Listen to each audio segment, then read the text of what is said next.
In summation, it's the key thing. I'm just being real with you in terms of this is my perspective. I'm only one person in the industry.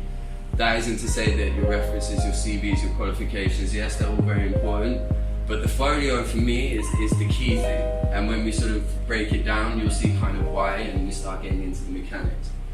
Alright, so I take it you're familiar with Tinder or know about Tinder. I'm not saying you're on Tinder, I'm just saying you know of Tinder, right?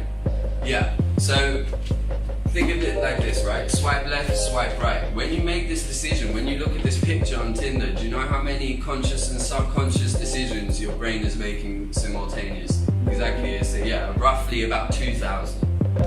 Some you're consciously making, some you're subconsciously making, but it's all happening within a time frame of 1 to 3 seconds.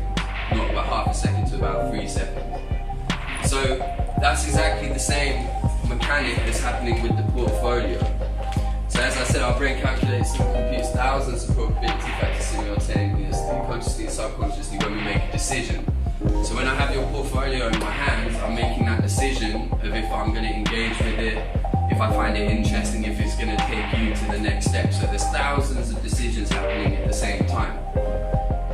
So the point is that your portfolio must mean, if I'm making 2,000 decisions in 3 seconds, conscious and subconscious, your portfolio has to tick off so many boxes instantaneously for it to even go to the next phase, for me to even look at it.